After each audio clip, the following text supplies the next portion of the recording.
enti nne se yabehia ha yasem tiawa ye ne NPP ni asem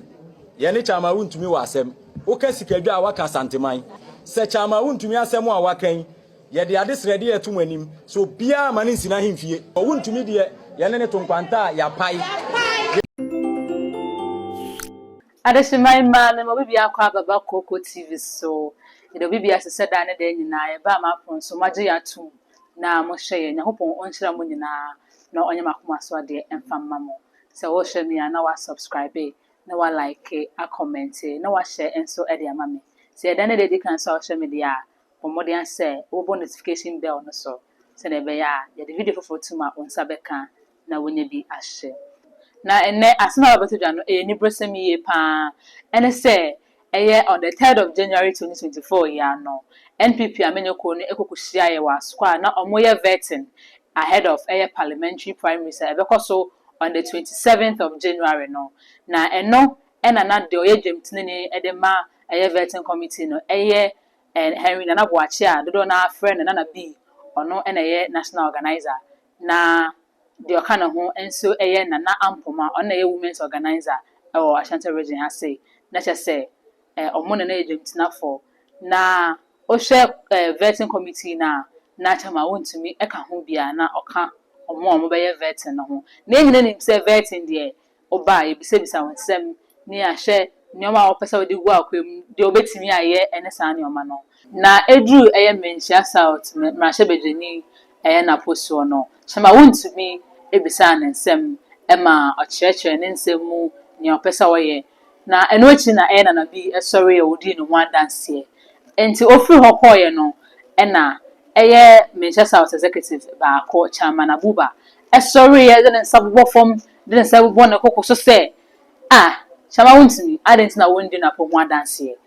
wanya ade kra na ese okeka nsem bebre ho na eno ena enam so ma Chairman Wuntumi ka se abrantie me wo me kingdom me wo me own military wo me police nti se yewura opemso e kan asem na se me ne nko benkroma ade a me nso me kire madwen na no na hofa nsem bebre aba na ho na akra no eye kokoso hene na Kyekyekutv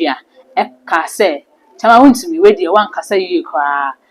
sempo me wa ha se nti senka be ya nkasa asem no ka wanka na free samre no nsem bebre asori wo ho a ti se omanfo bebre na abofu se si den na Chairman Wuntumi obetimi akasetia yewura na campus Asante man mu ha krampo na wote a odi ujuma na we nya obia ene no an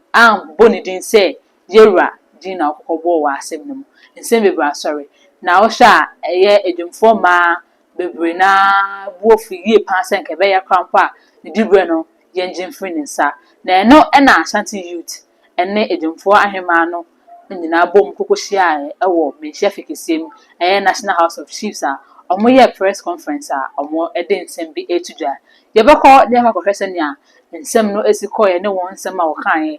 na etie se ne nsem no esi eko rekonchie mu a na ye beka asisudua asisupi se Chairman Wuntumi oye NPP amanyokuo no Asante regional chairman kuo no nyane dia kuo ne ye nyina ne ye kan ye ho bom kwoto abade won besi akonwa no so enti ne Wuntumi hu ne se oso chen Asante man ana oso chen sikadwa ye ntimi ne ntra Asante se Wuntumi hu ne se NPP amanyokuo no omo ane omo a obia aka ontia omo mfie kuo nko ne enso ne sikadwa na nsem a ye kan asem ni si January 3rd NPP mpanimfo ye transe dwene ho se eye denia adwene bi sabi obeba omutrim ama omudi dwatoa abansa kra na nge abayidumadi so omatra ho a won kran na asem ye a ewom ni se eye Henry Nanaboachi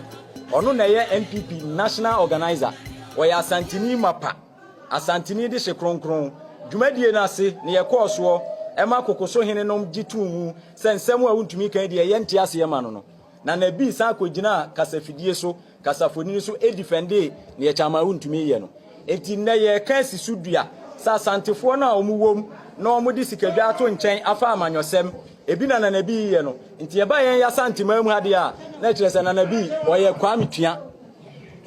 na yi Asante man maaye ode pataku enwa ho adura ne ho ene wa betra nwambuo num no wo kire enwan no awie enti nne se ya behia ha ya sem tiawa ye ne NPP ni asem ye ne Chairman Wuntumi wa asem wo ka sikadwa waka santeman wo ka sikadwa waka santeman ye de ya de srede to aman hene abrempon sante hene edi krofo a muso a kira abrempon mo muso de besom yewura se Chairman Wuntumi asem a wakan ye de ade srede to manim so bia mane nsina hemfie eye sante hene hemfie ha a sikadwasie ye hia Chairman Wuntumi wa ha ye nkase ye hia MPP fo Wuntumi de ye ne to nkwanta ya pai koko president no nye se din hunu bi keke se de osi di koko so ti ne di koko president ya man se koko ayewa wo ye MP umpesu ya so no ada se ye oto ana se obema mo ne koko lesi a eye umpesu ya so sa umpesu ya so MP upese obi bi akoso wo umpesu ya so de a e so obo president ya mane wo tu ase no Fisesi wa me boy president na mane na ye MP ne koko no e won pasua so na wunka hwe a won pasua so be ye basa enti be bo president amane what dey me kire no na won solve problem an koko ye yare boni ya mi kanya se koko yare boni to ho anamon na rich solution omo a fise koko de koko te rich solution dia no 20%. Bise koko kura no usuro rich. Se wutie se nia ensem no ekoye wo video ni mu a na omo chire ma kire ense. Se sia na de eye Chairman Wuntumi. Omo hia no wo asanteman eye menhia fikisiem. Omo hia no ho no biem. Omo ne tenkwanta o mapai.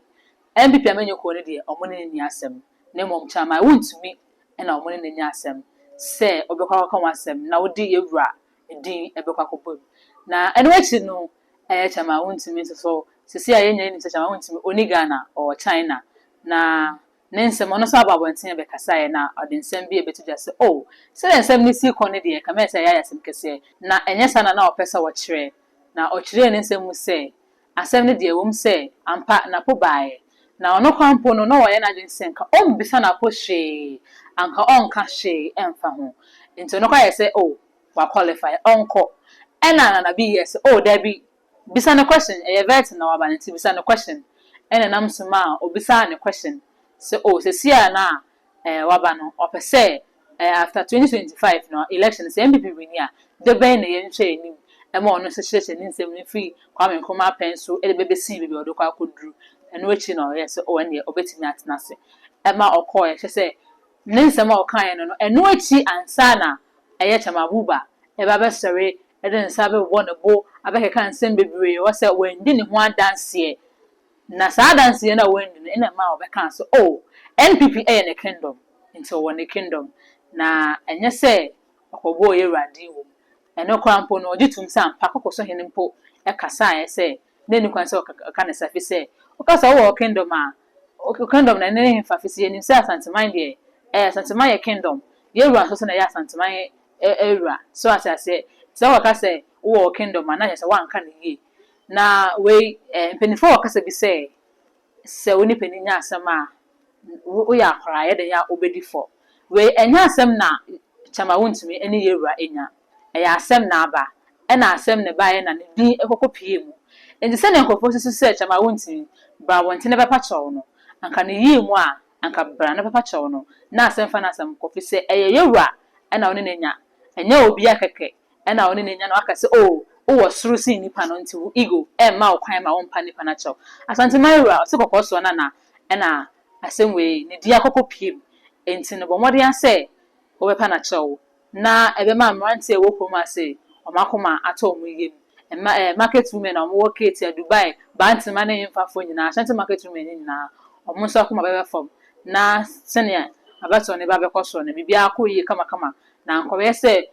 na mu nti no obi wo MPP ko bekoso oh ena sisi akwa chama nkwa embu yerade a ena wo so ye hwan so de we sisi no tiba na yefa yi ntuye na bepa chewo na asem emfa na asem ko ebusafo mamenka wo sejime ko bi na aso masene ma mede nsem bia basum eye riche herbal solution eye koko ho adwuma koko no me se na esi wuto no